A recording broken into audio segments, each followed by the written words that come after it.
Okay, so good afternoon, everyone. Today we are meeting at 1:30. This is a Saturday meeting for international weekly sessions which are happening over the period of time. This is a 94th International Speaker Forum, and this was started by Simao, and now we are spread over to most of the countries. So I would name the countries who have been participating on a regular basis. It's Australia, Bangladesh, Cambodia, Hong Kong, China, India, Indonesia, Japan, Korea, Macau, Malaysia, Myanmar, Nepal, New Zealand, Pakistan, Philippines, Singapore, Sri Lanka, Taiwan, Thailand, Canada, US, UK, Brazil, South Africa, and Sweden. And I would invite Dr. Veena Agarwal, Trustee for Heartcare Foundation of India, to invite the special speaker for today. Over to you, Dr. Veena. A good day to all of our guests from a very wet and cold day in Delhi. I'm Dr. Veena Agarwal, for those of you who don't know me, Trustee of the Heartcare Foundation of India, which was started by my husband, Dr. K.K. Agarwal, the former president of SIMAO, from 2019 to May 2021. It was under his leadership that these weekly meetings were started to discuss, learn, and share information about COVID from the various countries having representation in the organization. We are pleased to have conducted more than 95 sessions, weekly meetings since then, thanks to the very enthusiastic and willing participation of all the national medical associations and their representatives. The strength of this platform is on display here with a guest speaker of the magnitude of Dr. Soumya Swaminathan, principal scientist of the World Health Organization, who has consented to grace this meeting with her wisdom. It is said that there are three essentials to leadership: humility, clarity, and courage. These qualities perfectly define a very special guest today. She not only embodies humility and gentleness, but has full clarity of the problem at hand and the courage to stand steadfast and committed in the face of such confusion and chaos that the world has witnessed since the pandemic started. Dr. Soumya Swaminathan is the chief scientist at the World Health Organization since March 2019. She's a pediatrician from India and a globally recognized researcher on tuberculosis and HIV. Having over 3 decades of experience in clinical care and research, Dr. Soumya has worked throughout her career to translate research into impactful programs. A Deputy Director General of the WHO from October 2017 to March 2019, Dr. Soumya was Secretary to the Government of India for Health Research and Director General of the Indian Council of Medical Research from 2015 to 2017. During her tenure, she focused on bringing science and evidence into health policy, making and building research capacity in Indian medical schools. She has published more than 350 peer-reviewed publications and book chapters and is an elected fellow of the US National Academy of Medicine and a fellow of all the 3 science academies in India. Her vision is to ensure that the WHO is at the cutting edge of science and is able to translate new knowledge and meaningful impact on the population health worldwide. Dr. Soumya's contributions have won her numerous accolades during her illustrious career, the latest of which is the prestigious Tamil Nadu Chief Minister's Special Award for her impeccable role as COVID-19 advisor in 2020. Napoleon once said, "A leader is a dealer in hope," and Dr. Soumya, representing the World Health Organization, offers just that to all the scientific communities across the world, a ray of hope at the end of the tunnel. A very warm welcome to our platform, Dr. Soumya, and heartfelt thanks for accepting our invitation for this same. Thank you so much, Dr. Veena, for those very, very kind words. And let me pay my tribute to Dr. K.K. Agarwal, whom I knew well and with whom I had many interactions, especially when I was the DG of ICMR. And he obviously leaves a lot of legacy behind. And I'm glad that this forum is being continued and it will keep his initiatives and his memory alive. So what I would like to do today perhaps is to go over some of the recent updates on COVID-19, particularly with Omicron. Obviously, that's what is sweeping the world just now. And I'm going to try and share my screen to make a presentation. And then, of course, we can have question and answers.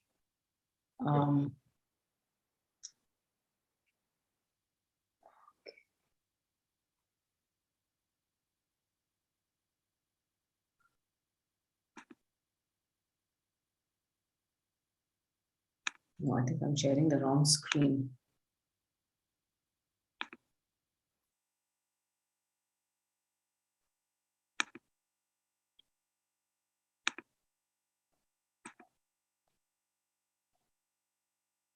Okay, I need to put this in a slideshow and then we should be all right.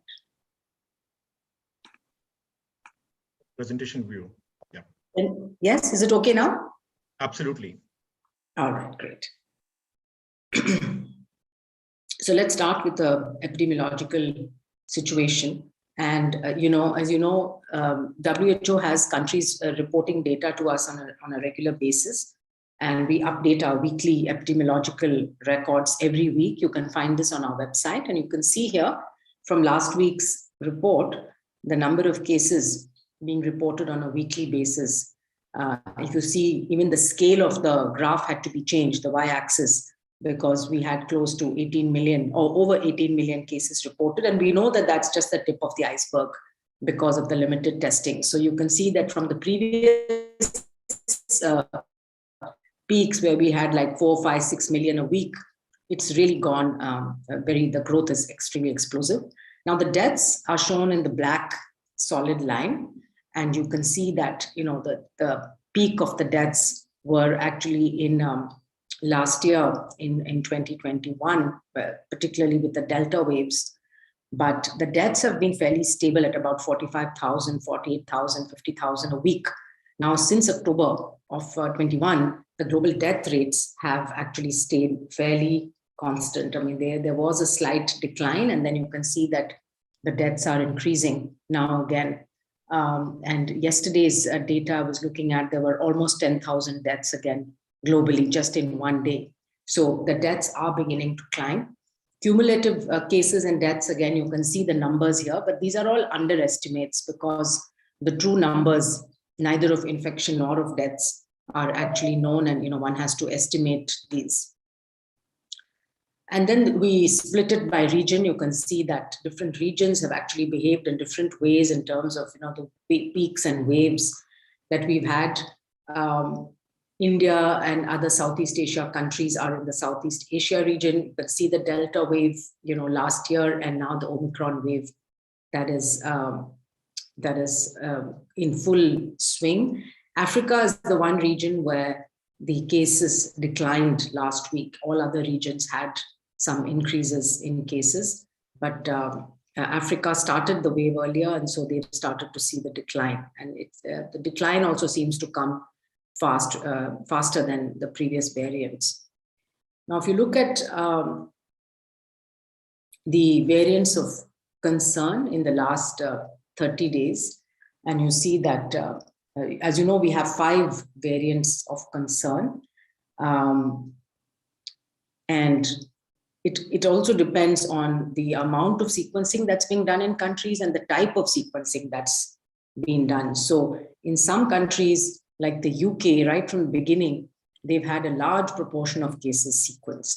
But in the majority of other countries, like there's less than 1% of cases actually that are sequenced. And also the sequencing strategy of countries, like if you're focusing only on travelers or if you're focusing on certain high-risk groups, you may get slightly different varying results. But what this slide actually shows is that over the last few months, if you look, yellow was the Delta. So clearly Delta was predominant globally in all countries that were sequencing. In some countries, you can see that there were other variants also earlier, which all got overtaken by Delta. And then you see in the last 2 months, the green, which is the Omicron, absolutely rapidly taking over. And today it is globally accounting for over 99%. So if you look country by country, there'll be some variations. And particularly Latin America has had other variants circulating, like Gamma and Mu. And this again is a prevalence of Omicron. Now you see large areas of gray. Many of those countries actually are not sequencing at all or very minimally. But in countries that are sequencing, you can see that Omicron is predominant. So there's no doubt about that. What do we know about Omicron? So if you look at something called serial interval, which is the time between one case and the next, it looks like there is a reduction. in the serial interval. And this has come from some of the contact tracing studies, which looked at Delta, looked at Omicron, and it looks like it may be 20 to 40% shorter than the Delta. And this is why you see very quickly somebody in the family gets infected, and then within a couple of days, you'll see other family members or other contacts getting the infection.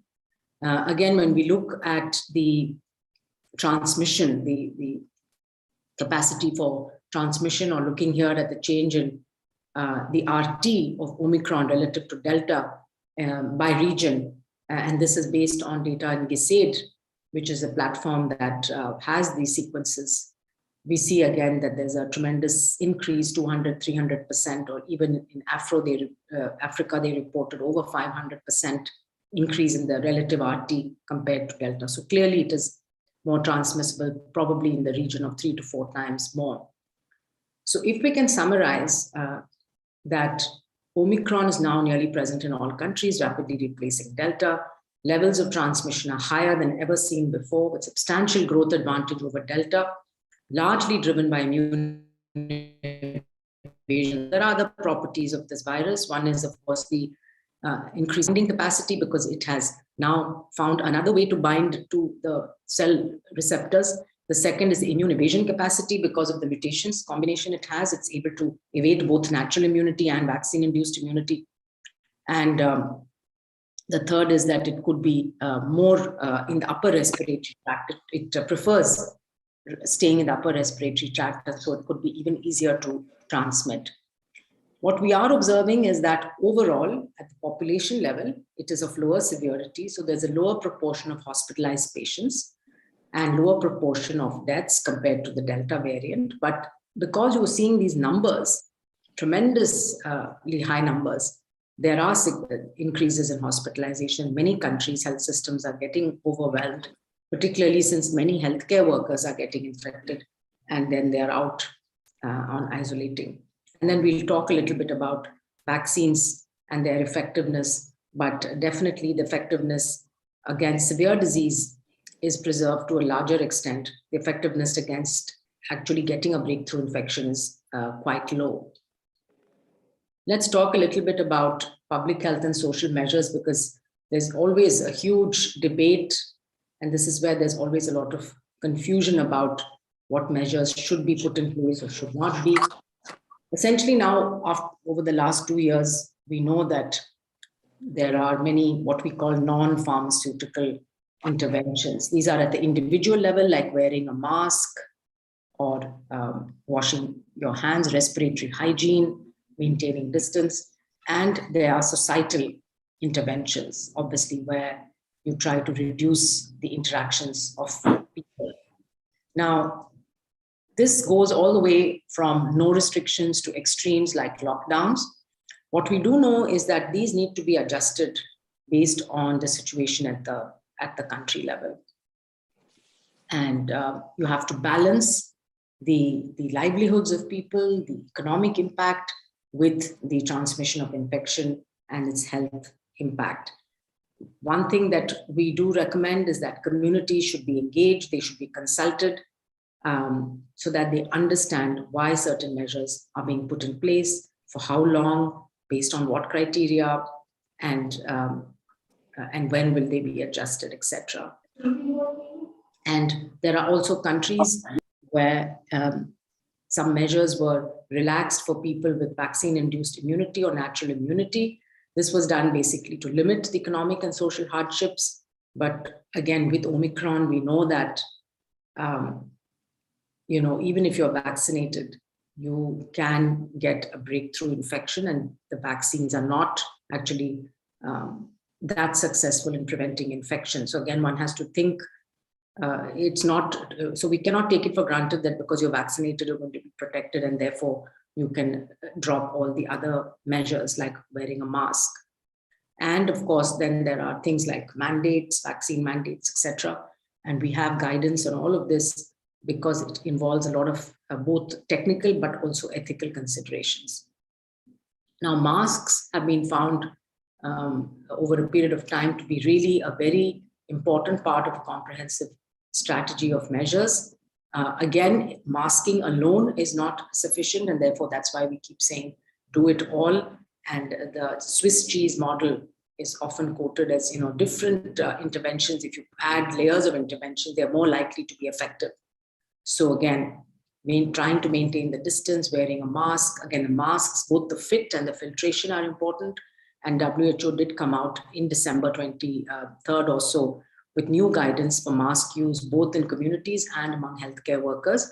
Among healthcare workers, wherever possible, an N95 is recommended, but a surgical mask can be worn if N95 is not available. But certainly wherever healthcare workers are exposed to situations where there could be generation of aerosols, because that is where the risk of transmission then becomes very high. Even if you're a little bit away from the individual, there's aerosolization. There's been a lot of discussion about transmission of this virus. And again, there are multiple modes of transmission. So it's not either this or that. There's been traditionally a division of droplets, which are the larger particles considered to be over 5 microns. They fall to the ground relatively rapidly. And that's where the physical distancing of 6 meters came from, because majority of them fall to the ground than that. But then you also have particles of all sizes that escape when you're talking or singing or shouting or coughing. And therefore, it's very difficult to have this type of a binary definition where, you have droplets, but we know now that you also have aerosols, which are smaller particles, which can stay afloat in the air for some period of time. And that also depends on the ventilation. It depends on the humidity in the room, the temperature, how long these particles stay afloat. And therefore, even if you're at a distance away, more than 6 meters from an infected individual, you can get infected if you're sharing that space for a significant period of time. So that is why the importance of masking in indoor settings, well-fitting masks, and the importance of ventilation. Both of these become very important when we are talking about indoor settings and how to limit the infections, and probably likely to be true for other respiratory infections as well. So going forward, I think one has to pay more attention to ventilation, both in hospital healthcare settings, as well as in other settings where people gather, where there's air conditioning. One needs to make sure that there are enough air exchanges per hour. I think our benchmark minimum is 6 air exchanges per hour, and one has to ensure that there is fresh air that's being brought in, and filtration. All these things are expensive, but then that is the only way to limit transmission of infections which can be airborne. So we are actually looking at now at all infections that are spread, respiratory pathogens, viral and bacterial, to really get a better understanding of the transmission of these infections. And we're involving not only physicians, but also experts in aerosol transmission, which include biomedical engineers and people like that, who have done a lot of research in the last 2 years, really on how respiratory viruses, particularly SARS-CoV-2, but this would apply to others. And some pathogens may prefer droplet transmission. That is, they are larger droplets, you have to be in close contact. For SARS-CoV-2, again, the majority of transmission, we believe, occurs when people are in close contact, because then you are exposed to direct exposure to the particles, as well as the indirect, the smaller particles which you could breathe in. And then, of course, you have also the third mode of spread, which is that if you touch something or somebody who's, and you pick up the virus on your hands, and then your hand goes to your mouth and your face, etc., then you can directly transmit the virus into your respiratory tract. So this is why we need to ensure that all of the different preventive measures are followed, because we believe that the virus does follow all these modes of transmission. And then we have as I said, the guidance on what kind of masks, what are the standards, how they should be made, how they should be stored, how they should be used, cleaned, disposed, etc. Moving on to the clinical management, the care pathway starts with confirming the infection, assessing the symptoms, risk factors is very important, and severity assessment, and then you provide appropriate care and treatment, and then evaluate the clinical response and recovery. So this is the care pathway. And as you know, from the beginning, we've had the severity classification, which gives you, the baseline risk. Obviously, the death and the mortality varies by the severity. And so you have the non-severe, and then the severe with oxygen saturation less than 90% on room air, or pneumonia or respiratory distress, and then the critical, which requires life-sustaining treatment, which needs high-flow nasal oxygen or sometimes invasive ventilation.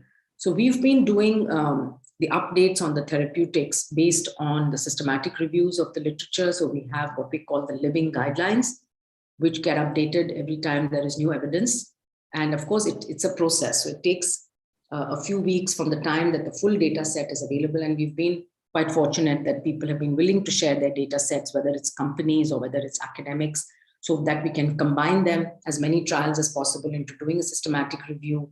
And then the guideline development group sits down and makes a decision based not only on the efficacy and the safety, but they also look at what are the benefits, availability and access, the ethics, the cost, etc. So the latest guidelines updates are for the use of baricitinib in severe and critical COVID. As you know, this is an oral tablet available as a 14-day treatment course. It could be an alternative to these IL-6 inhibitors, which have to be given IV. And then there's also a recommendation for the use of sotrovimab in people who are at high risk, who are with non-severe COVID. It's an IV infusion given in a single dose, and it can prevent the progression of disease. Again, most of the other monoclonal antibodies have been found to be not very effective in Omicron, except for sotrovimab. So, and the AstraZeneca one, the combination, we still have to get more data on. We will be coming up with the guidelines on molnupiravir. It's likely to be a conditional recommendation. For high-risk patients, you have to exclude children, pregnant women, because there is some genotoxicity risk involved.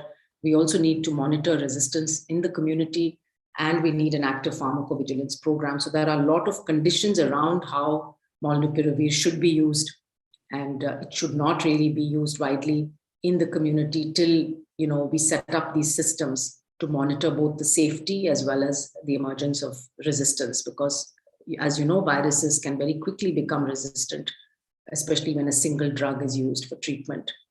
Right now, we're also looking at the combination nirmatrelvir, ritonavir, that is Paxlovid from Pfizer. So there will be the group that will meet on the 7th of February to review the data and make the recommendations. We're also looking at fluvoxamine.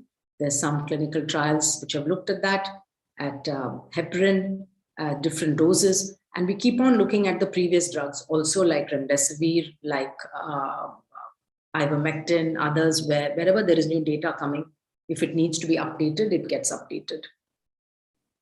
Then, so I told you these are the living guidelines, and the 8th version was just last week, and now it has 14 recommendations, including 3 new recommendations. There are 2 Janus kinase inhibitors for which there is a recommendation against, I don't remember the names, yes, ruxolitinib and tofacitinib. So there is a conditional recommendation against, and you can see that for some of them, it says it should be used only in the context of clinical trials, like ivermectin, like even for convalescent plasma, etc. And then you have strong recommendations. You have corticosteroids, which still stands. It was the first one. It continues to be very highly effective and recommended. IL-6 receptors blockers, and then now the baricitinib. And then you have the other monoclonal antibodies, which have more weak or conditional recommendations.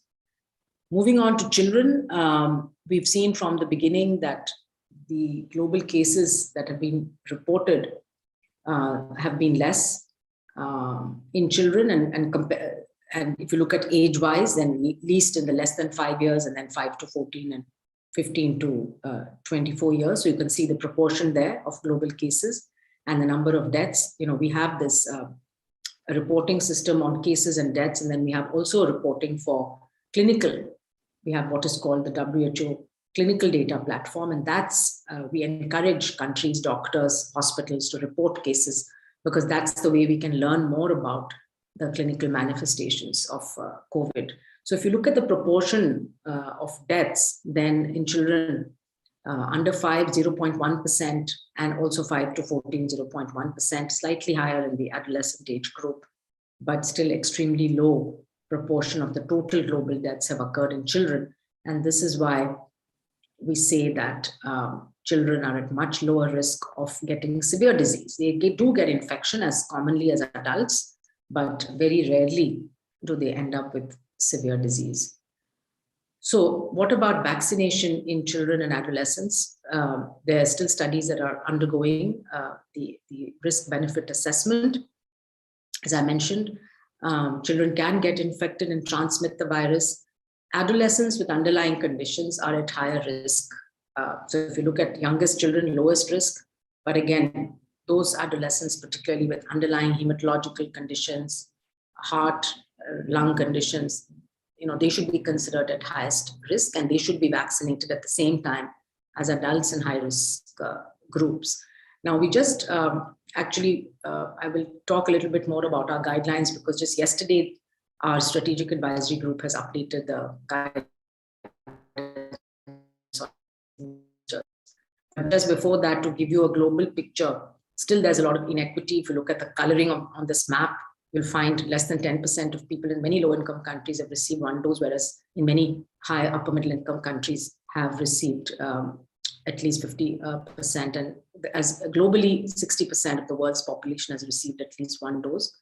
And India, of course, has done very well. I think over 90% of adults have received at least one dose, and at least 60% 2 doses. We're getting close to 10 billion doses being administered globally. So this is really an incredible achievement within a year, but we still have to do a lot to cover up the inequity gaps. Now, this is a slide which shows vaccine effectiveness studies from 4 countries, UK, Denmark, Canada, and South Africa, looking at 4 vaccines, mRNA vaccines, the Pfizer and Moderna, the Ad26, which is the J&J, and the AstraZeneca. And if you look at the top graph here, you can see that the darker squares are Delta, and then you have the lighter ones, which is Omicron.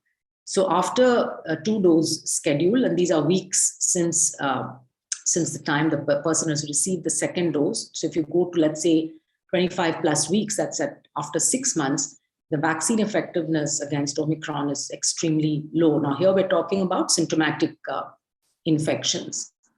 And then after you boost with either Pfizer or Moderna, you'll find that the vaccine effectiveness goes up, both for Delta and also for Omicron. It goes to about 80% or so. Now, again, the follow-up is only till 10 or 12 weeks, so we don't know the duration of how long this booster will last. This is with 2 doses of Chadox, that is AstraZeneca, with an mRNA booster. So again, if you look at over 6 months, even from the beginning, you find that the efficacy against symptomatic infection is lower, much lower for Omicron than it was for Delta, and by 6 months it disappears. But this can be boosted with an mRNA, and then you're back up to about 60 to 70% efficacy here.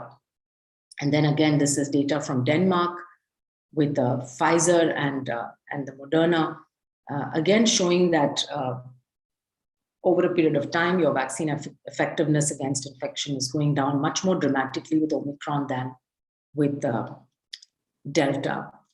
Now, there is, against hospitalization and severe disease, there is more protection, but again, the duration of protection after boosters is not known. So what we recommended yesterday, what SAGE recommended for countries, and of course, countries make their own vaccination policy. We give the guidance on the principles to be followed. So we recommended that if you have a low rate of primary series coverage, then among high-risk groups, you should first achieve that coverage. So who are the high-risk groups? They are the older people above 60, They are healthcare workers and they are people with underlying immunocompromising conditions. And when countries have achieved a moderate to high coverage in the high-risk priority groups, then you can start using the vaccine supplies to provide boosters to those high-risk priority groups, even before offering vaccine doses to low priority groups. So what I'm saying is that if there are limited stocks of vaccines in a country, our goal, what is the goal of vaccination? First goal is to prevent deaths, to minimize the number of deaths, to protect the health system, because we don't want hospitals to be full of patients, sick patients. We want to protect our health workers as well from getting sick. Then you want to start opening up the economy. So you want to, have the impact on transmission so that economic activity can restart.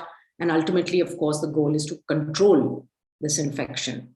And right now, these vaccines that we have, particularly what we've seen with Omicron, are still very good at protecting against severe disease, but not so good at protecting against infection. So we have to wait for the next generation of vaccines, which will include nasal vaccines and other vaccines, which will provide better protection against infection. Then we can start thinking about the control part of it. So right now, I think we are still globally at a stage where we have to focus on reducing death. And the unfortunate thing is that in many countries, including high-income with supplies, there are large groups of people who have not been vaccinated. In some countries, up to 30-40%, including the elderly. So the focus of every country should be first try to have as high coverage as possible in the high-risk groups. And if more than 6 months have passed, then start the booster program for those high-risk groups to protect them again because of the waning immunity. Because there are 3 factors here. There's the time since vaccination, and we know that neutralizing antibodies do drop, but T-cell immunity is preserved, which is good. Even with Omicron, the T-cell epitopes have not been mutated. So that's why we have some confidence that the vaccines are still working well. The second is the type of vaccine that you've received. And you can see that there are differences in the vaccine effectiveness between vaccines. We need more data on the other kinds of vaccines that are being used globally. We have, only mostly the data is coming on mRNA and AstraZeneca vaccine. Third point is your age, your underlying morbidities, what is your immune system like? And then is the variant.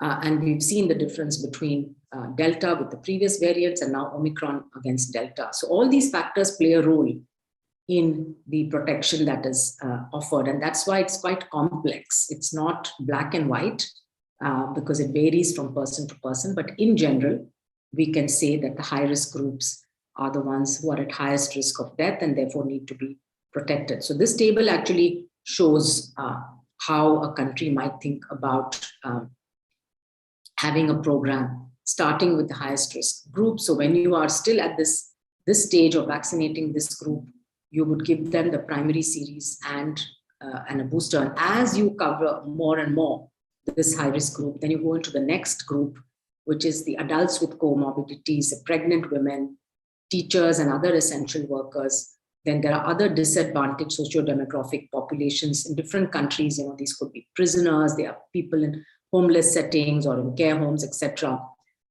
Here again, we've said that as soon as you manage to cover this highest risk group, move into this group, and they also might need a booster 4 to 6 months after the first course of a series. And then you go to the medium risk, which is the remaining adults and children and adolescents with comorbidities. Again, we're recommending primary series plus booster.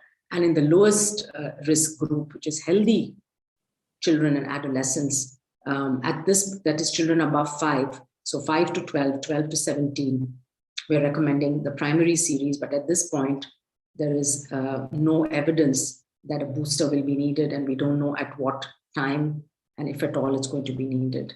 So then the other recommendation that was updated yesterday was on Pfizer, reducing the age of eligibility down to 5 years. There's a reduced dosage for children 5 to 11, it's 10 micrograms, and for 12 to 17, it's 30 micrograms. And then you have the, for the booster for using Pfizer, again, it's the same, start with the highest priority risk groups, 4 to 6 months after completion of primary series. And the objective is restore the vaccine effectiveness of the 2-dose primary series. And we will keep updating each individual vaccine product as we get data from the companies.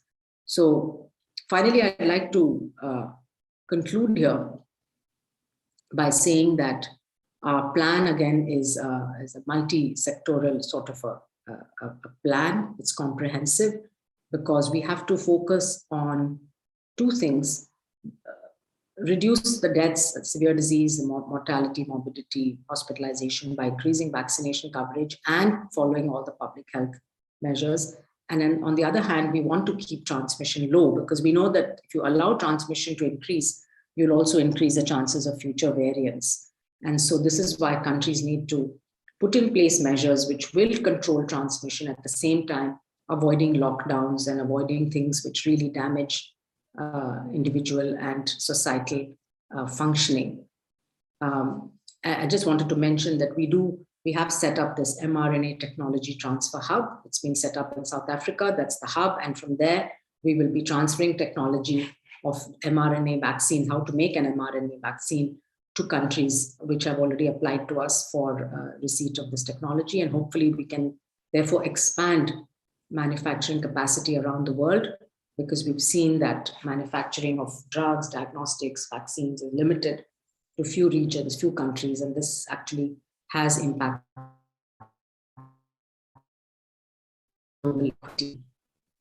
So we need a collective response. It has to be not only at the national level, but at the global level. There needs to be sharing of data, of surveillance, as well as some sort of a global agreement on decision-making.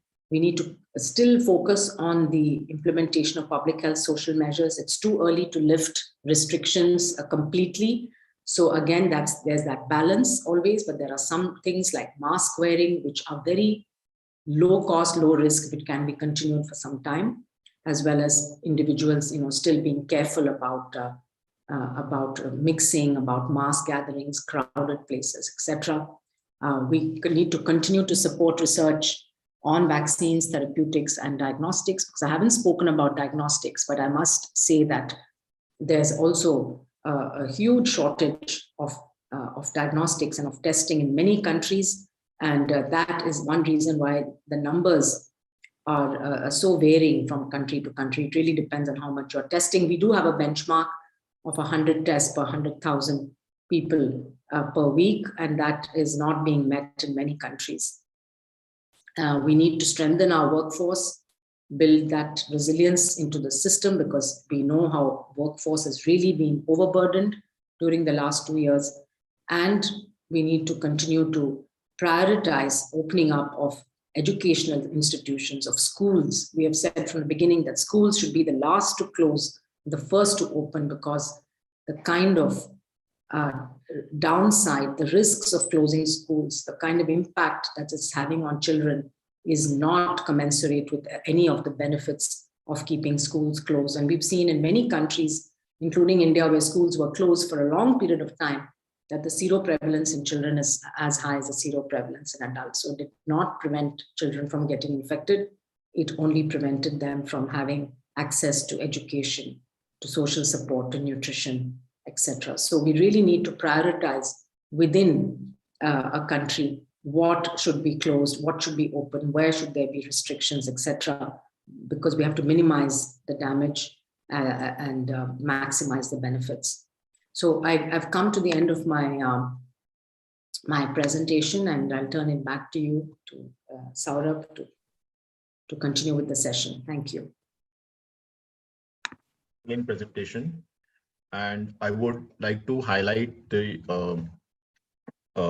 presence of Dr. Heidi Stensman from World Medical Association, and Dr. Chong. He's a chair for CIMAO. And I would like Dr. Chong to invite and chair this session along with Dr. Heidi. And we will open the forum for question answers. Dr. Chong, let's take it forward now.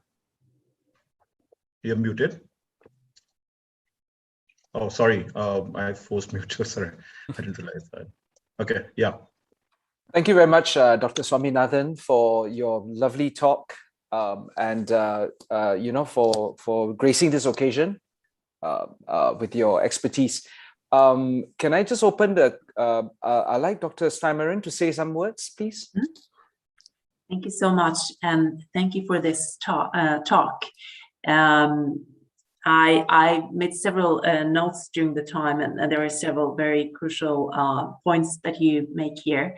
We are very, very thankful in the medical community that you do this work, first of all, and especially in science, so we can follow it tightly. We're all very engaged.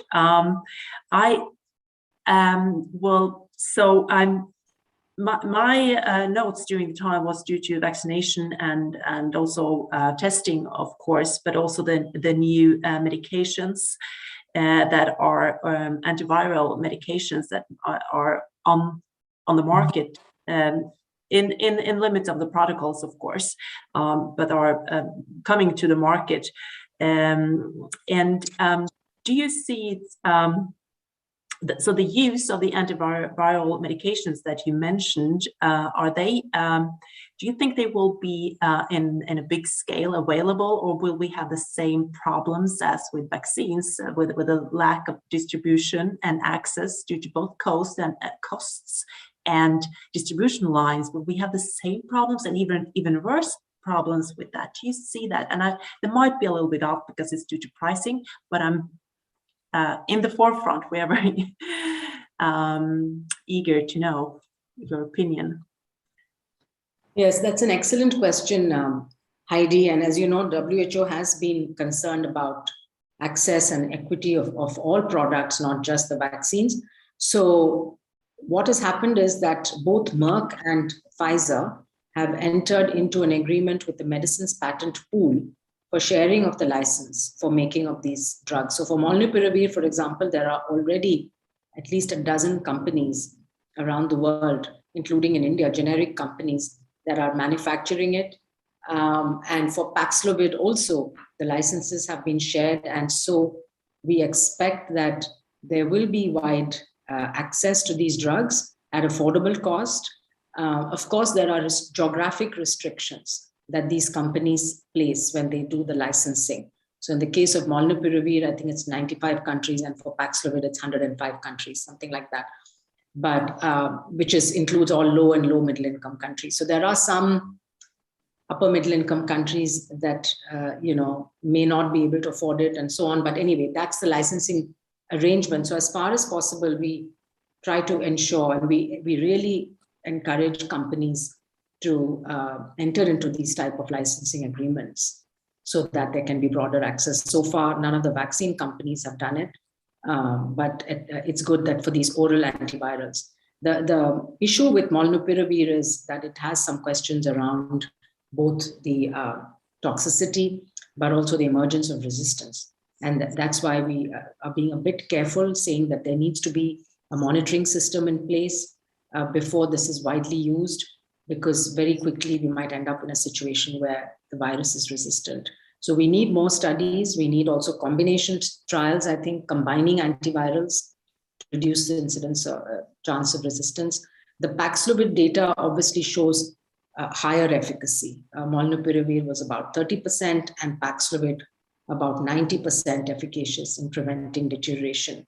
So it appears that drug may be better, but again, unless we start using it under monitored situation, we won't know fully. Thank you. Thank you. I have a couple of other questions, but I guess the floor has more questions. Thank you, Dr. Steinmeier. Can I just get a question from Dr. Akhtar from South Africa? He's been in the midst of these, Omicron explosion. So, Dr. Akhtar, can we have your question, please? Thank you very much, Chair Dr. Chong, and also thank you so much, Dr. Swaminathan. Excellent presentation and update from World Health Organization. I have few query and question which bothering. What is the role of WHO on the world leader like Boris Johnson, who announcing in the parliament, no mask, no PCR testing, even the school children must not wear masks.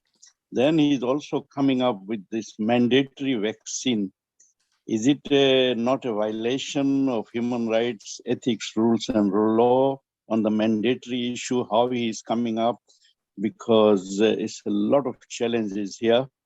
The other one is, what is the rationale of the fourth, fifth, sixth wave? How the scientific way we can say this is the way this will keep coming? And the last one, what is the role for WHO anti-vacciner group? Are they getting more stronger than the scientific presentation and scientific evidence? Those are my concern. Thank you, Dr. Swaminathan. Thank you, Dr. Hussain. Excellent questions. I will try to respond briefly to them. The first one around political decision-making at the country level. Well, what WHO can do is to make recommendations and guidelines based on the best available evidence to us. And of course, we keep on changing and updating as the evidence changes, but it's really up to countries to decide what they want to do within their own national borders. It would be nice, of course, to have some kind of global consensus and for all countries to sort of follow the same path forward, since this is a pandemic. But clearly the jurisdiction of each country lies within its own boundaries. They can do whatever they feel is best. Context is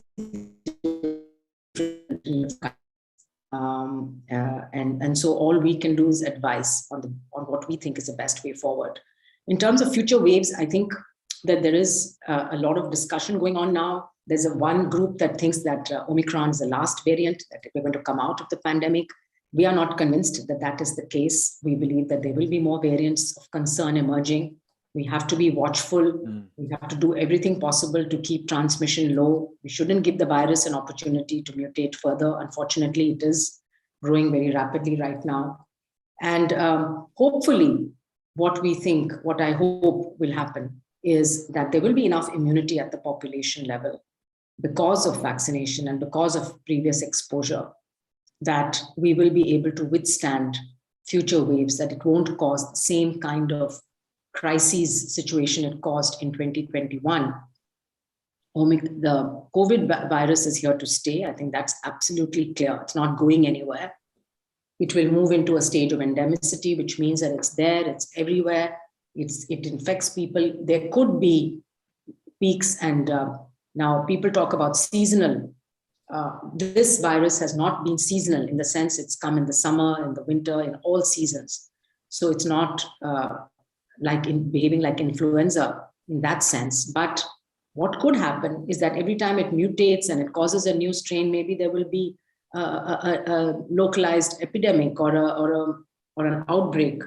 And this again will depend on many factors. So it's very hard to predict, but the severity of the pandemic should definitely reduce in 2022, but we are not out of the pandemic. And that's why we feel it's premature to sort of lift all restrictions and say everything is over with Omicron. It's not going to be, and we shouldn't fall into that trap.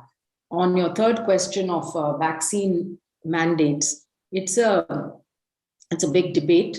And in fact, we have a very nice guidance that we produced. Our bioethics experts got together and they have come up with a publication on ethics of mandatory vaccination. So there are situations where it could be needed and it could be done. But I think we lay out when such a situation may occur, what would be the public health considerations versus individual rights. And we need a very good debate on this before a decision is made on mandatory vaccination. And it should be limited only to some groups and it should be clearly justified. And then finally, your question on anti-vaccine misinformation, all that is very important. Again, WHO has started a big program of work on how to tackle misinformation. It's a challenge, it's not easy, but we do it in a multi-pronged way. Firstly, by providing as much information as we can, credible information, easy to understand to the public. And secondly, to work with the big tech companies, particularly the social media platforms, to try to reduce the amount of misinformation that is spread through those platforms. Thank you, Dr. Swaminathan. And can I have Dr. Bukhari with his question, please? Thank you very much, Chong, and thank you very much, Swaminath, for giving the update and nice presentation. Your shorter clips are very popular in Pakistan. I am Professor Bukhari from the Pakistan, but it is my first time interaction with you. My first question is that the transmission, the spread, the symptom, and the outcome and the management of this Omicron is different as compared to the all previous variant of concern. Why not the WHO change the name from COVID-19 to COVID-21, or from SARS-CoV-2 to 3, because not only there are 50 mutations and one insertion, especially 27 in this one. This is my first question. The second question is that, do you think this is a biological control, and this will, the Omicron will finish all other variants, and it will act like a natural vaccine? Because we are looking in Pakistan from the last 2 weeks, no doubt the data is raised about 10 times, but people are coming and going within 3 days without any mortalities. Thank you very much. Thank you, Dr. Bukhari. Okay, so I think changing the name and all that is something that we have committees that look into it. You know, we have a group of experts which has a lot of virologists and other experts from around the world, and they will tell us if the virus has changed enough that we need to change its name. So we'll continue to follow that. And on your second question, I think I answered it previously by saying that we cannot, I know that many people are saying it's done. Omicron is going to immunize all of us. It's a natural infection, natural immunity. Well, let's hope so, but let's not presume that that is the way it's going to happen. You know that this virus has surprised us. Every time we think we know something, it changes and it does something completely unexpected. The Omicron variant, no scientist had predicted that it could happen. People thought the Delta would, somehow change a little bit. This Omicron came out of the blue. Yes. And therefore, I would be very hesitant to make these kind of predictions and be confident about predictions. No, let's continue our surveillance. Let's keep up the measures. Let's work together to come out of this. Still 45, 50,000 people dying every week. So we are not out of the pandemic. Thank you, Dr. Bukhari. Dr. Swaminathan, I mean, philosophically, we've erected a wall of several billion people vaccinated against the virus, and still Omicron and Delta managed to penetrate their way through that wall. I mean, it's clearly something that we all have a huge respect for. Dr. Stens-Marin, you had a question just now?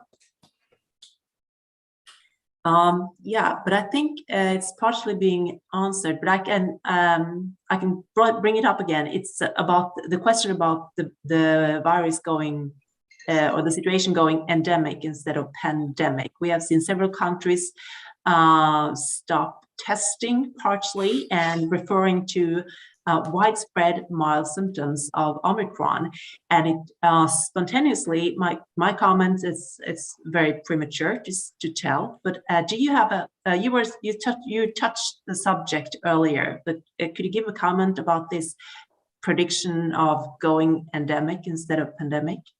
Thank you. Yes, Heidi, that is the direction of travel. I think we all agree that we're on the path from pandemic to endemic. But different people understand endemic in different ways. Some people think endemic means it's gone away. It's not a problem. We know that we have many diseases that are endemic, which are a huge problem. TB is endemic, influenza is endemic. We have a lot of endemic infections. So it only means that it settles down into it becomes part of our routine life, and it settles into, I think, a level at which society can manage it, that we learn to manage and live with it. It does not disrupt our lives. And that's what I think many countries today are trying to get to, that balance, trying to think about how are we going to live with this. And it's good to think about it, because for me, like keeping schools closed for 2 years, I mean, I think we've done so much damage, and we should not think of that as the way that we're going to manage this infection. So there are things that we have to take today on board, things that we've learned, and apply them, and do the ones, like I mentioned, the most effective measures. So rather than telling everybody, take your masks off, let's keep our masks on, for longer. Let's try to limit transmission. Let's each of us do our bit. If we are sick, let's stay at home. Let's not go into work. If you're somebody who can work from home, fine. But there are many people who cannot work from home. They have to get to their workplace. And the sad thing is that this pandemic has affected the poor much more than it's affected. So it's brought out the inequities. And I think we have to keep in mind, what is it going to do to the poor? What's it going to do to nutrition? What's it going to do to diseases like TB and NCDs? And the lack of access to healthcare has killed many people. We were only tracking COVID deaths. We're also now trying to do this estimation of excess mortality. And we know that the true excess mortality is much higher than the reported deaths, and that many people might have died of non-COVID conditions because they did not have access to healthcare during this period. So I think the discussion at the country level on how do we keep our society functioning, how do we keep our health system, and at the same time manage COVID, which is not going away. There could be another variant. What will we do if there's another variant? Of course, we are, I think, in a way quite lucky that Omicron turned out like this, that it has a much less severe disease outcome. We don't know if the next variant will be the same, unfortunately. And this is why it is unpredictable. And so we have to plan for scenarios for the future and have a plan. Thank you very much. Prof. Arun, you have a question?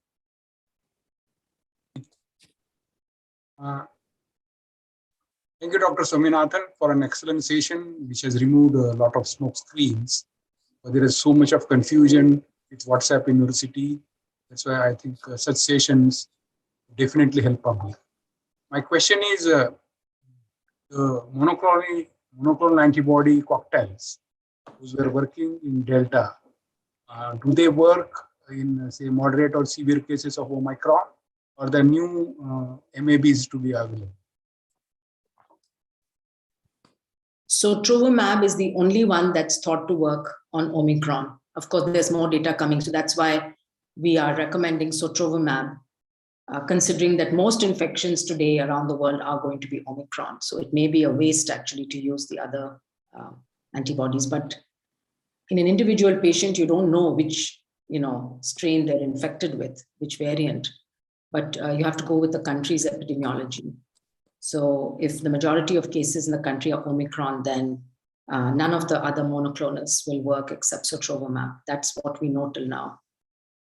Actually, I'm very happy because Vaccination is found to be now useful by WHO. Yes. But it is the one first drug which was discovered by artificial intelligence. And I think that's why, because such flows, such pathways would help us to find out new drugs, because AI would be coming in. Thank you. Thank you. Dr. Chong, do you want to take a couple of questions and then I can try and address them together to save some time? Absolutely. I think we are short of time, so I would request everyone to just reduce the question time period asking, and also we can have some questions straightforward. We can have a rapid fire if you want. Dr. Chong, yeah. Yeah. So, Sanjay, do you have any questions for Dr. Swaminathan and Ravi and Alvin? Yeah, I just want to thank Dr. Swaminathan, but I will say that we have seen so much miseries in last 2 years and we go forward, but is it not important to look back what induced this virus in the world?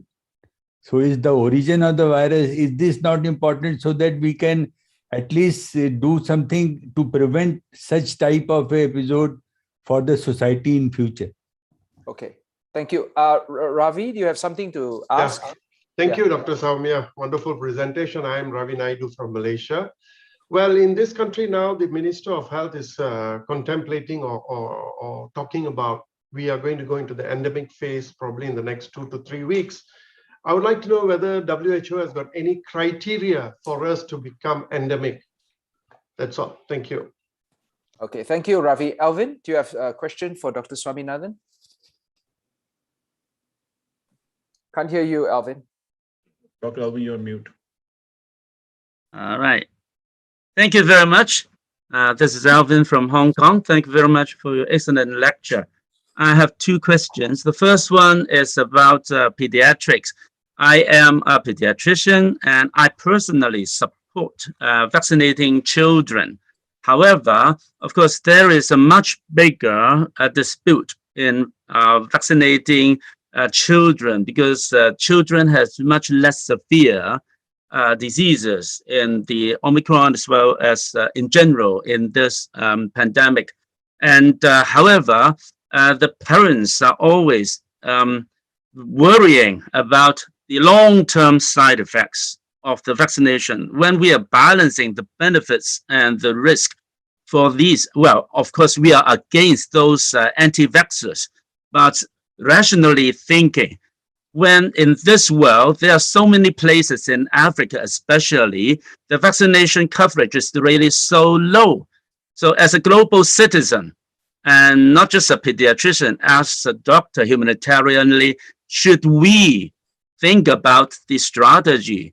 Are we advocating vaccinating most of the children in the first world when we have to give and take? We should have the emphasis to vaccinate the third world people in that case. So this is the first question. The second question, I don't know, what do you think? In the world, mainly China, well, together with Hong Kong, and I guess perhaps Macau, we are taking the approach of zero tolerance still. Whereas in the rest of the world is all coexisting with the Omicron or the virus. So what do you think? Thank you. Thank you all. And Dr. Swaminathan, I think those are the last questions for today, and then we'll trouble you to answer them. Thank you very much. Thank you, Dr. John.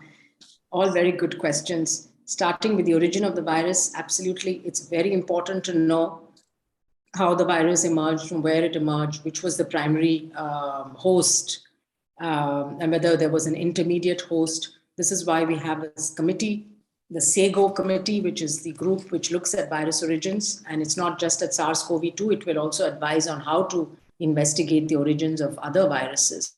We know most viruses, many of the epidemic causing ones are zoonotic and they jump from animals to humans. So, excuse me. So we will continue the investigations, and there is a committee now and work with China to try and find out exactly what happened. This is going to be a process, and I hope that we will be able to find that out. The second was around endemicity and the definition. Yes, I think that's a very good question, but I don't think we have a definition for that or criteria, which probably over the course of the next few months, we should start thinking about. It is very difficult, I think, to establish the criteria, but we will at some point, of course. And I think the point is, at what level do you accept that this amount of mortality or illness can be acceptable and that we can live with? And maybe, you know, influenza could be a benchmark or something like that. So I don't have a good answer, but this is a very good question that will be debated in the coming months. And I hope that during 22, we will move from pandemic to endemic, but again, can't be 100% sure about it. On children and vaccination, very important points that you've made, Dr. Chan. It's, as you mentioned, it's a question of benefit versus risk. And this is why we have this grading for countries to think about which groups need to be vaccinated. Ultimately, if you want to prevent transmission, you want to also, of course, protect children, because even though this is very small proportion, there is a small proportion of children who get severely ill. There is a very small proportion who get the multi-inflammatory syndrome. And then, of course, there's a tiny number who die. But if we can prevent that through vaccines, why not? So I think the primary course of vaccination going down to children, the age of 5. There are some vaccines that have been tested down to the age of 3, the inactivated vaccines, but WHO has not made recommendations on those. At the moment, it's only the Pfizer that has a WHO recommendation above the age of 5. So we need more data on the others, and then obviously we will extend the age range. So yes, for a primary course, it could be justified. But at the same time, what you mentioned, very importantly, we have said repeatedly that we encourage countries who have finished vaccinating their high-risk groups before they go into children, please share the vaccines so that other countries can vaccinate their high-risk groups. In many countries in Africa, even 1% of their population has not been vaccinated, which means healthcare workers and the elderly have not been vaccinated. So we have made that from the beginning, that request. And even when countries started doing boosters, we said, okay, do boosters for the high-risk groups, but please don't start boosting everybody, because there is no evidence right now that we need that. Let's first protect people around the world. So the equity issue has been something we've championed, but it's been an issue, it's been a problem for us. And I hope in 22 we can improve on that. But again, that needs global solidarity, as we have been saying all along. But thank you very much. And it's been a pleasure to be with you all today. Thank you, Dr. Swaminathan. Most thankful. Glad you could make time for us. Thank you. So we would like to end this session. I would like to invite Dr. Veena for closing remarks and thanking Dr. Swaminathan, and then we will close the session. Dr. Veena.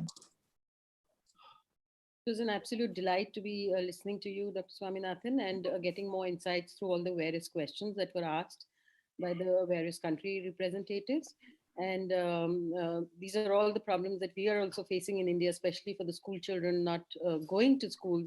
The principals are just sitting there, the teachers are sitting there, and there's kind of a hysteria amongst parents not wanting to send their children to school.